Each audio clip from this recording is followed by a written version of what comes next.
Kabar gembira, PKH BPNT tahap 1 meledak cair. Rp600.000 di kartu KKS ini infonya. Halo Sobat Info Bansos terkini, apa kabar semuanya? Semoga selalu sehat dan dimudahkan segala urusannya. Kembali lagi di channel ini, tempatnya kita berbagi informasi terbaru dan terpercaya seputar bantuan sosial dari pemerintah. Nah, di video kali ini saya akan menyampaikan kabar gembira.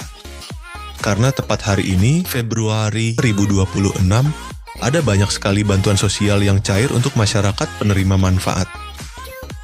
Jadi, silakan disimak baik-baik, jangan sampai ketinggalan informasinya.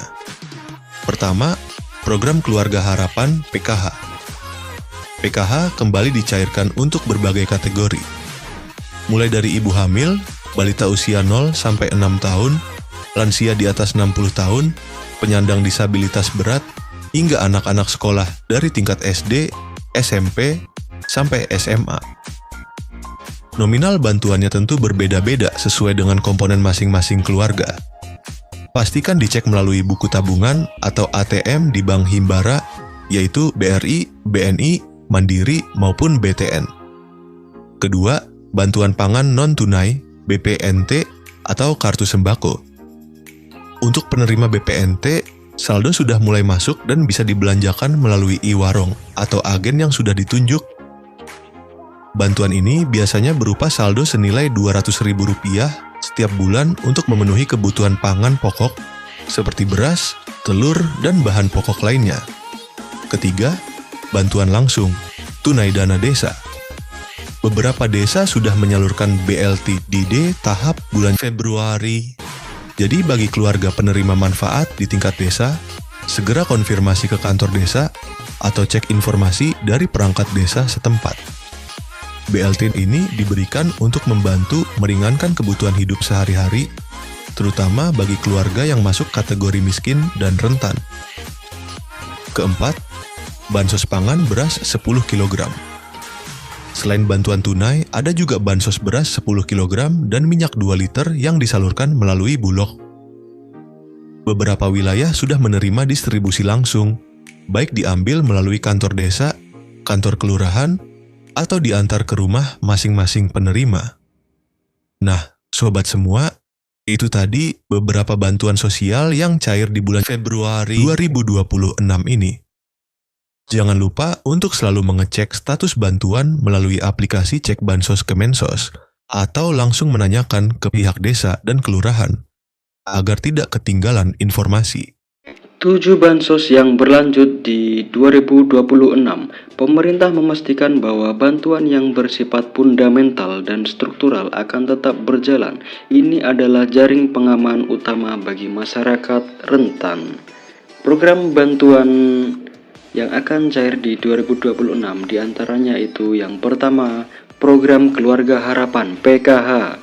Sebagai primadona bansos, PKH tetap kokoh berdiri. Bantuan ini menyasar komponen vital keluarga, ibu hamil, balita, anak sekolah SD sampai SMA, lansia, dan penyandang disabilitas berat.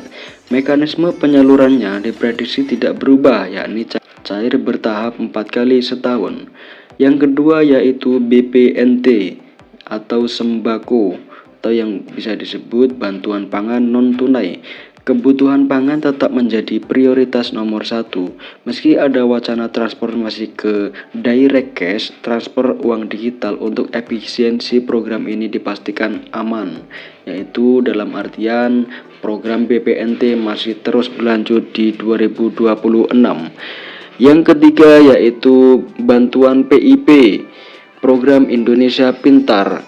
Komitmen mencerdaskan bangsa tidak surut. Anak-anak dari keluarga prasejahtera tetap dijamin akses pendidikannya melalui bantuan tunai PIP. Jadi PIP di 2026 akan tetap berlanjut. Yang keempat yaitu PBI JKN atau Kartu Indonesia Sehat gratis dari pemerintah.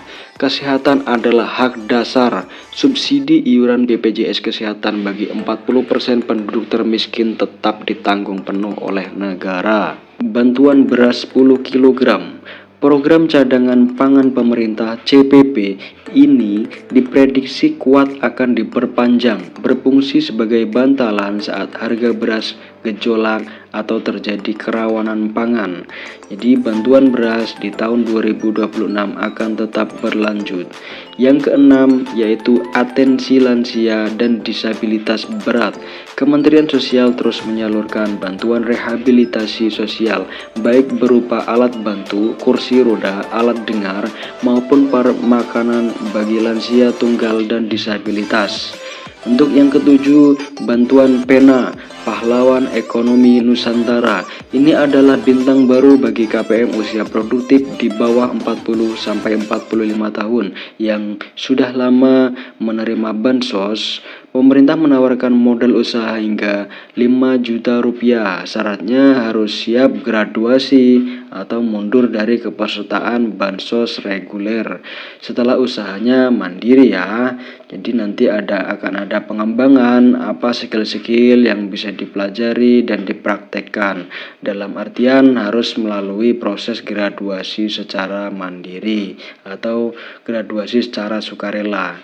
Tidak semua kabar itu manis ya. Ini dia yaitu kabar di tahun 2026 menjadi akhir perjalanan bagi bansos yang sifatnya ad hoc atau sementara.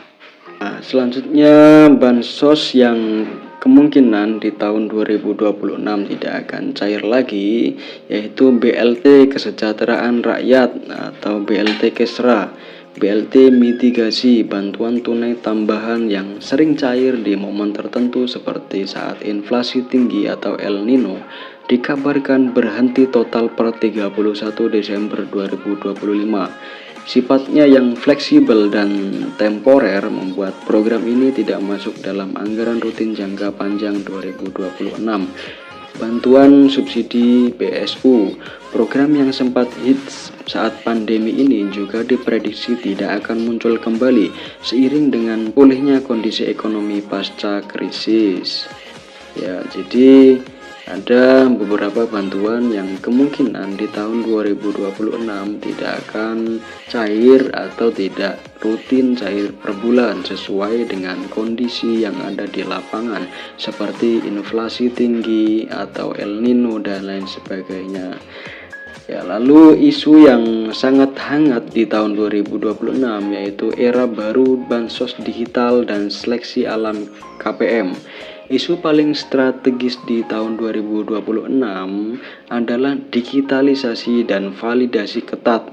Pemerintah melalui bocoran dari Menko Luhut Binsar Panjaitan merencanakan peluncuran sistem bansos digital berbasis artificial intelligence atau AI.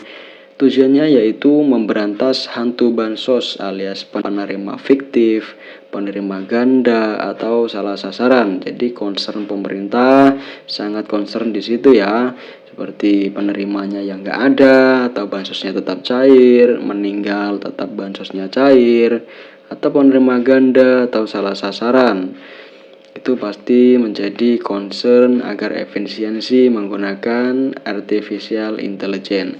Apa konsekuensinya bagi KPM jadi KPM yang terdeteksi sudah mampu secara ekonomi, memiliki aset, gaji UMR atau di atas UMR dan lain sebagainya, yang intinya mampu akan langsung dinonaktifkan dari DTKS, data terpadu kesejahteraan sosial.